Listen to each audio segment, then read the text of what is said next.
The drop cage rattled as it descended, metal grating screaming under strain, drowning out the thunderous roar of the crowd above. 1,000 alien voices bayed for blood.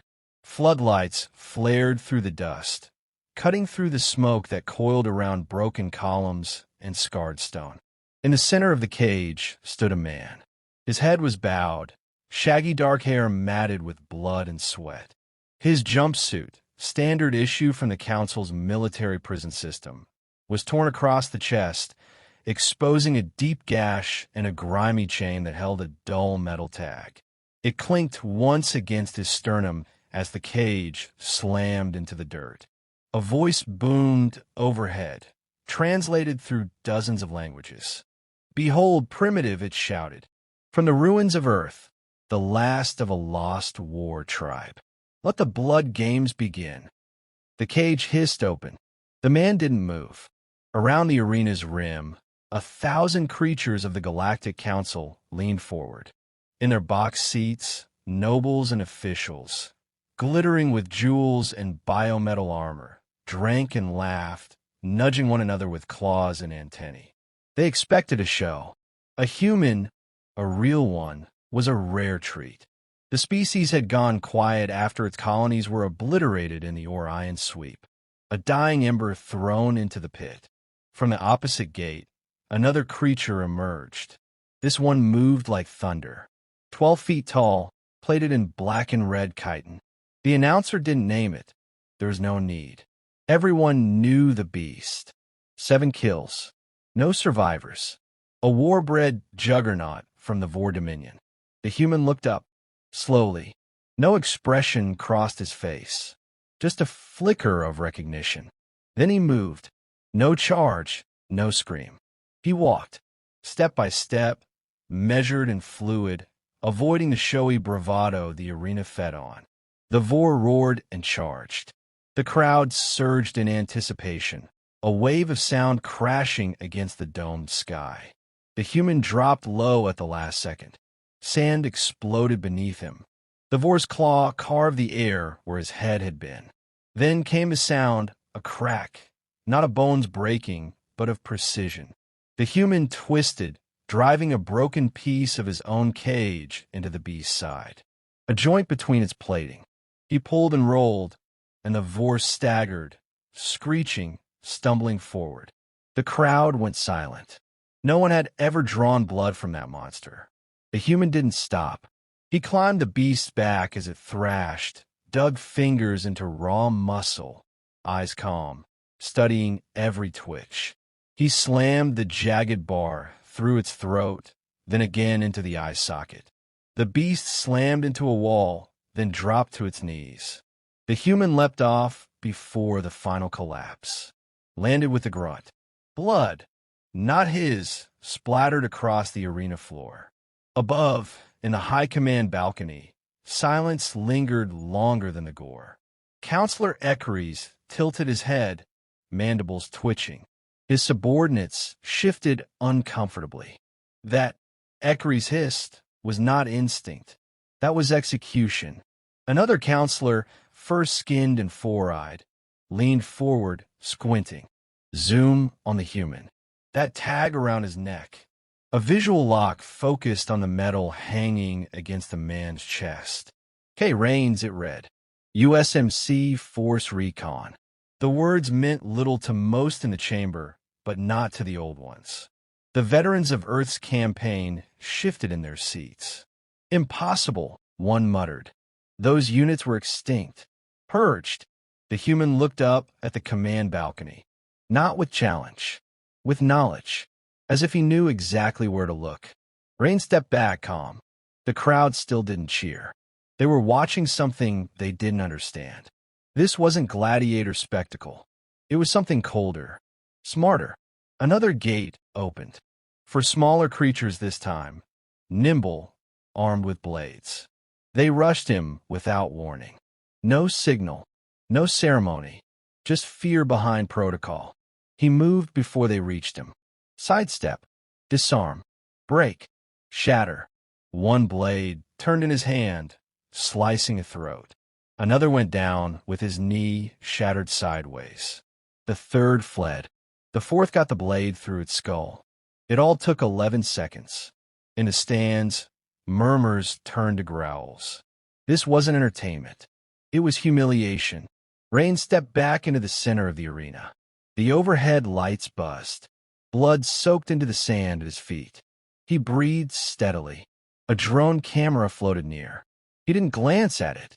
Instead, he looked toward the balcony again. This time he smiled. Not wide, not arrogant, just enough. In the command chamber, one of the aides whispered to Ekeries, "He's not trying to win.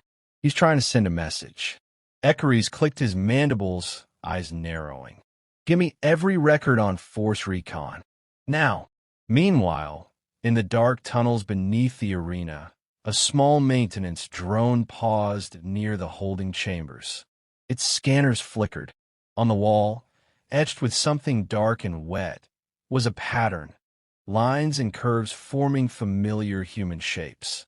A map, a symbol, coordinates. None of the alien guards noticed.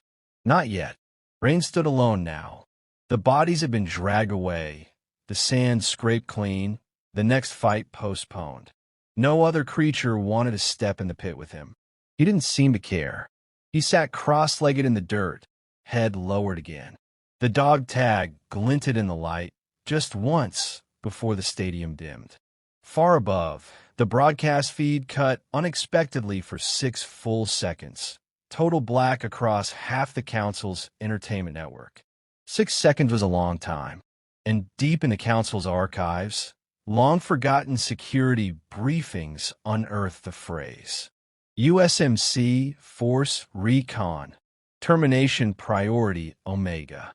Do not contain. Do not provoke. Somewhere in the crowd, someone began to scream, and Rains just waited. The transport cage rattled again, this time not descending, but rattling from within, metal warping under the pressure of fists too deliberate to be desperate. Rain sat quietly in the center, legs crossed, breathing steady. Chains hung loose from the ceiling, unfastened. No guard had dared enter to secure him since the last match. They just sealed the doors and let the arena do the killing. But Rains wasn't waiting to die. He was counting. 13 vents, 2 access tunnels, 1 surveillance drone with a cracked lens, 1 dead Vor for dead blades, and a message encoded in blood no one had decoded yet. He exhaled slowly, measured. Time was his tool. Like everything else, outside the cage, the arena's underbelly stirred. Commanders barked in dozens of alien dialects, trying to mask their unease with volume. Since Rains had entered the games, half the betting markets had frozen. No one knew the odds anymore. No one knew how to predict the movements of a dead species. Last whisper. Counselor Ekeries paced his private chamber. The lights dimmed, hollow screens flickering with data drawn from half-erased archives. What little was left about Earth's Force Recon didn't make sense. Records redacted even within redactions. Footage that ended seconds before engagements began. Statistics that flatlined at zeros where data should exist. And then there was the phrase they all feared. Do not provoke. But they already had. An aide stammered from behind. Counselor, there are anomalies in the energy grid. Small power flickers across the arena infrastructure. Untraceable so far. Sabotage, Ekeries asked, voice razor-sharp. The aide hesitated. Or signals. Directed pulses. Possibly encoded transmissions from within the prison wing. Ekeries' eyes narrowed. He's been here 4 days, and he's already talking to our systems. In the arena, another gate yawned open. A mechanical clunk echoed from below. Rain stood without ceremony, dust slipping off his shoulders like forgotten memories. This opponent wasn't a beast. It was a machine. Bipedal, 12 feet tall, bristling with council-engineered weaponry. Ammunition counters blinked. A targeting HUD locked onto Rains before it even cleared the gate. Automated applause flooded the arena. sound pumped from speakers to simulate crowd excitement. But the audience above remained hushed, curious, nervous, watching not for sport, but for answers. Rains tilted his head slightly, then moved. The machine fired. Plasma bolts tore through the air, scorching trails across the sand. He moved like smoke. No wasted energy, no panic. Just absence where death should have landed. The seventh bolt nicked his shoulder. He stumbled. The machine advanced. But Rains had already dropped into a roll, flanking. His fingers gripped the edge of a fallen blade from the last fight. Left on purpose, forgotten by the crew. He hurled it handle first. Not to kill, to jam. The blade struck the mech's left thigh, right at the joint. Not enough to disable, but enough to distract. Enough to buy 2 seconds.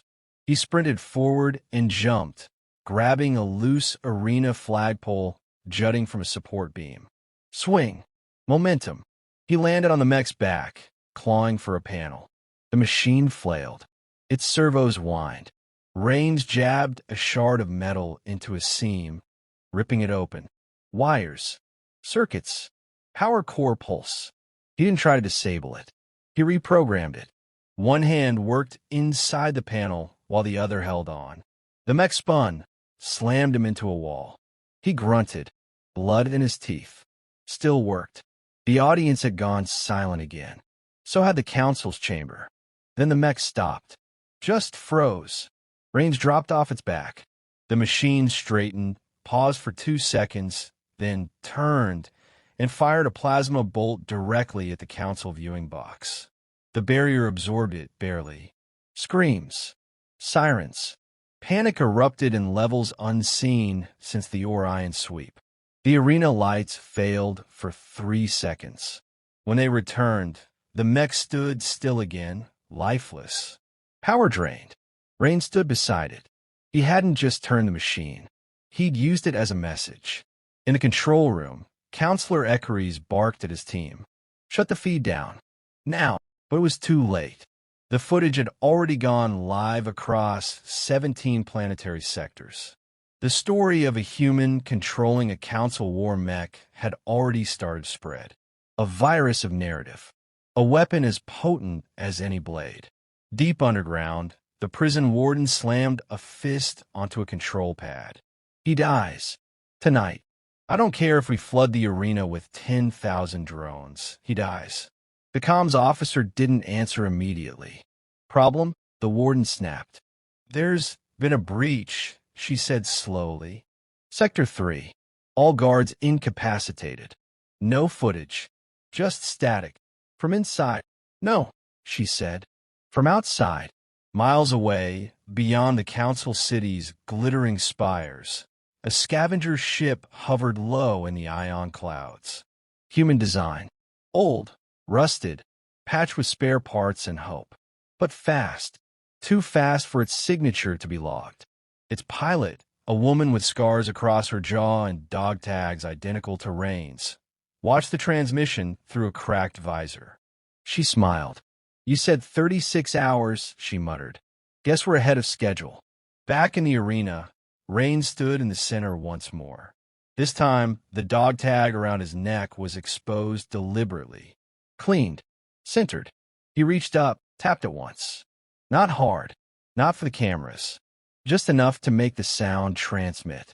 And somewhere, far beneath the arena, deep in the infrastructure that kept the council's world spinning, a hidden signal pinged. Awaiting confirmation. Rains didn't blink.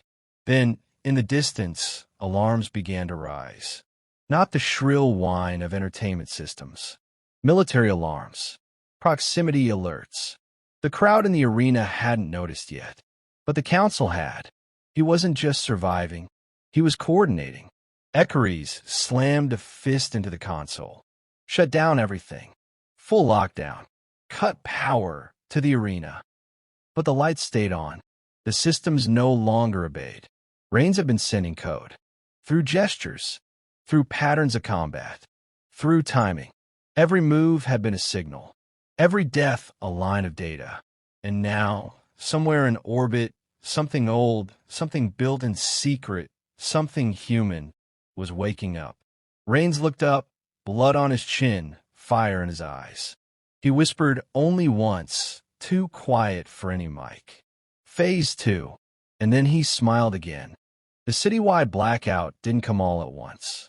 It rolled in like a thunderclap held on a leash, starting with flickering arena lights, then camera feeds dropping to static one by one. By the time the upper levels of Council Tower dimmed, it was no longer a glitch. It was a declaration. Somewhere high above, orbit shifted. A shape not on any manifest stirred, casting a shadow across the sky that sensors couldn't detect, but which the naked eye couldn't deny. It wasn't elegant like Council ships.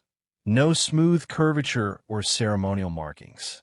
This one was brutal, built from the bones of ancient warships, designed for one purpose: extraction or extermination. Inside the arena, emergency lights kicked in. Red strobes pulsed through the sand, illuminating rains and sharp cuts of light. His posture hadn't changed. He stood still, as though the chaos around him were choreography. He wasn't responding to the moment. He had planned for it. Far beneath him, in the sublevels, Council security forces mobilized. Shock troops, massive and armored in living alloy, stormed the lower gates. Surveillance drones swarmed. The command AI fired up emergency protocols not used in centuries. Yet in the control room, the data streams made no sense. It's like he knew the fallback frequencies. One technician whispered, sweat beading at his brow. He's rerouting our overrides. We're locked out of our own systems. Impossible, growled Echeries, his voice cracking with something he hadn't felt in decades. Uncertainty. He's a prisoner. A primitive. No, sir, the tech said, looking up. He's a ghost. Above the arena floor, the sealed dome began to split open. The audience, now half-panicked, started evacuating.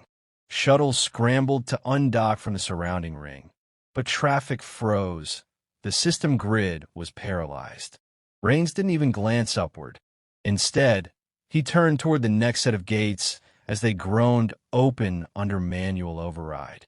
The Council had abandoned strategy. Now it was brute force. They unleashed their gladiator elites. Not machines, not creatures, but something in between. Bioforged hybrids, humanoid frames laced with cybernetic augmentations. Faster, stronger, and no longer bound by morality protocols. There were 7 of them. Each had killed dozens of species in the pit. Each had been engineered to counter every known martial form across the galaxies. But none had ever faced human war doctrine. They didn't understand chaos. The first one moved like lightning, blades singing. Rains didn't block. He redirected, using the hybrid's own momentum to twist the strike into the path of another attacker. The second fell without even being touched directly, neck snapping from the kinetic force. 2 down in the first 10 seconds. The others hesitated. Big mistake. Rain surged forward inside their defense. No pause, no breath between strikes. He wasn't fighting for sport. He was fighting like the war never ended. Because for him, it hadn't. One of the hybrids got lucky. A blade sliced across his side, drawing a crimson arc. Rain staggered, rolled with it, grabbed the attacker's wrist, and broke it backwards, then used the weapon lodged in his flesh to stab a third. For down. The 5th got close. Close enough to slam him against the arena wall. Rain's vision flared white. He hit the ground hard. Then the 6th pounced, claws gleaming. And Rain smiled through bloodied teeth. The wall behind him exploded. A missile, launched from orbit. No, launched from the ghost ship. The hybrid disintegrated in the blast. The 5th was thrown across the pit, burning. Rains rose slowly, coughing, eyes locked on the smoke now pouring in from above. And from that smoke dropped a figure. Light armor, burned, scars across her jaw. The pilot. The woman who wore his same dog tag. They didn't speak. They didn't need to. She tossed him a compact device, boxy, heavy, black as void. He caught it mid-air and turned, aiming it at the last hybrid, who had frozen mid-step, scanning her arrival. A sonic pulse erupted. Focused. Brutal. The hybrid skull cracked before it hit the ground. Rains stood, shaking, his body pushing through pain like a machine grinding forward on shattered gears. The pilot approached. ETA on the extraction unit. 6 minutes. We'll have to carve a path. He nodded. You brought it. She grinned. Brought both. She tapped a small panel on her belt. Across the city, 2 dormant satellites. Relics of humanity's failed diplomacy mission decades ago, flared to life. 1 pulse each. 1 to scramble planetary comms. 1 to collapse the city's defense grid for precisely 90 seconds. A gift, and a final act of misdirection. Because extraction wasn't the endgame. The real plan was still coming. In the tower, Equerries watched the collapse unfold in real time. Systems offline. Communications jammed. Council members fleeing in every direction. This was never about escape, he whispered. It wasn't. Rains and the pilot began moving. Not toward the outbound tunnel, but deeper. Into the arena's infrastructure. Into the place the Council never let outsiders see. The energy core chambers, the archives, the control veins of the city. Sabotage. They didn't come to survive. They came to cripple. Every hallway they passed bore the stains of battle. Rain's hands trembled slightly now. Blood loss. Adrenal fatigue. But his mind remained sharp. He mapped every angle, covered every blind spot. The pilot cleared corners with surgical precision. The 2 moved like a unit reforged in hell. They reached the core entrance. Sealed, not electronically. Physically, the Council had tried to weld the vault. Rains looked at her. Give me the second charge. She didn't argue. Just handed him a pack the size of a child's lunchbox. He placed it at the base, set the timer. 90 seconds. She nodded. Extraction team won't wait. He turned. They're not coming for us. She paused, then understood. They were never getting out. That was the plan from the start. Rains looked back at the thick metal door. Past it, the energy web that fed the Council's entire sector. If they blew it, it wouldn't just shut down the arena. It would black out 3 systems. Maybe more. He pulled the dog tag from around his neck. Pressed it into a small slot on the charge. The tag blinked once. Accepted. A biometric trigger. No one else could detonate it. She stepped forward, gripping his arm. There's still time. We could. No, he said softly. They needed to see what one of us could do. They need to fear what more of us will become. He stepped back. She stared at him. At the dog tag. At the man who had been tortured, caged, studied, and still chose war. She turned, walked away. No goodbye. There wasn't one that fit. As the hallway sealed behind her, Rains knelt beside the charge. 40 seconds left. Outside, alarm screamed. But not for him. The Council was burning down around itself. He looked up at the ceiling, closed his eyes, and waited. The story of a ghost. The legend of a dog tag. The final act of a man who had already won. The blast wasn't a roar. It was a whisper, a shudder through the bones of the city, as if the ground itself exhaled. Then the light came, pale, not blinding but deep. It rolled out in a wave that didn't shatter glass but erased data. Power grids collapsed. Drones dropped from the sky like marionettes with cut strings. Everything digital went dark. In the command tower, Equerries stumbled back from the console, blinking as the last screens flickered and died. The Council members had long fled. Cowards in diplomatic shuttles that couldn't punch through the interference blanketing the sky. He was alone now, alone with the realization. He hadn't just lost control. He had underestimated a species that refused to be understood. Deep beneath the arena, Nothing remained but scorched metal and silence. The chamber where Rains had stood was now a crater. The dog tag, vaporized. The sabotage had worked. The core matrix that powered the city's systems had been reduced to fused slag. Without it, the planetary capital was blind, deaf, and crippled. But the explosion hadn't touched the pilot. She had made it to the tunnel. By the time the shockwave rippled through the access shafts, she had already emerged into the Undercity, slipping through the infrastructure like smoke.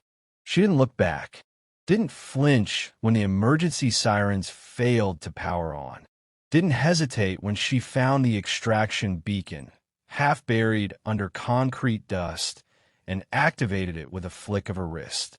Above the planet, the ghost ship responded. It moved with predatory grace, descending just low enough to make itself known. Its hull bore no insignia, no registration codes.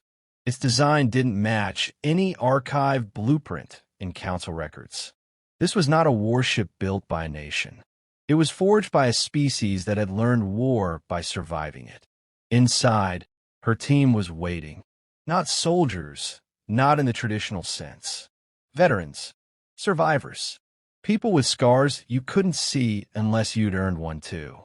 She stepped aboard and gave a single nod. Primary target neutralized, she said. He did it.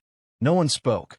The pilot moved to the command interface and dropped into the seat Rains had once claimed during planning. Weeks ago, when this operation was still theoretical, she placed a fresh data core into the console. The contents began uploading instantly. Footage, schematics, audio logs. Proof. Evidence. The truth about what the Council had done in the prisons beneath the arena. About the experiments. About the humans who never made it to the pit. Their suffering would not be forgotten. As the ghost ship ascended, the planet below dimmed. Not in light, but in significance. It had been the heart of the Council's strength. A display of control. Now it was just another husk. Back on the surface, chaos had taken root. Council security forces turned on one another. Some claiming the sabotage was an inside job, others insisting the humans had help from within. Civil order collapsed in hours. Protesters clashed with enforcers. Food distribution halted. The tower, the supposed seat of galactic civility, stood abandoned. And in one scorched corridor near the arena's ruins, a young Vorchild picked up a scorched fragment of alloy. On it, etched in English, partially melted, were the last words of a nameplate. Rains. Weeks later, that same name would spread through the internets. The story of the human ghost. The arena prisoner who broke the unbreakable. Who walked into death not to survive it, but to weaponize it. It wouldn't stop there. One by one, systems near the outer rim reported anomalies. Communications disruptions. Data breaches. Tactical AI subroutines crashing in sync across sectors. Everywhere the Council had extended its reach, colonies, prisons, labor worlds, there came whispers. The humans are coming. Not in fleets, not in force, but in shadows. Teams like hers. Cells born from ashes. No banners. No leaders. Just purpose. The Council tried to respond. They tripled security around military installations, recalled fleets from deep patrol, declared emergency protocols, but was already too late. The ghost had planted the seed. Inside every government chamber, every broadcast network, every locked archive, humans had left a mark. An idea, not of rebellion, of retribution. And no system in the galaxy had a firewall strong enough to stop an idea. On a desert moon far from the core worlds, a group of children gathered around a fire. One of them, older, wiry, with a prosthetic arm made from scavenged drone parts, pulled something from a cloth pouch. A small metal tag. Burned. Scarred. The others leaned in. Was he real? One of the younger kids asked. The older one nodded slowly. He walked into the arena alone. Fought monsters. Burned the Council's machines. Gave up everything so we could see. See what? That they bleed, that they're not gods, that we don't have to be afraid anymore. He passed the tag around. When it came back to him, he held it close, whispering something in a language none of the others recognized. English. It was growing again. Old Earth dialects, military slang, human strategy journals, long band, circulated in fragments across data exchanges. Every world where someone had suffered under council control began to look to the void with new hope. They weren't just waiting anymore. They were preparing. And somewhere out beyond sensor range, a fleet was assembling. Not clean-cut warships, but forged pieces of stolen tech, retrofitted cruisers, and mobile bases strung together by the survivors of what the Council thought was a forgotten people. At the heart of that fleet, painted across the side of a ship that didn't match any registry, was a symbol, a tag, just like his. And beneath it, in bold red paint, scrawled across the hull, "We remember." The Council had tried to erase a man. Instead, they immortalized a cause. He had walked into their arena a prisoner, a curiosity, a disposable savage. But when they saw his tag, they remembered what they had buried. He wasn't alone. He never was.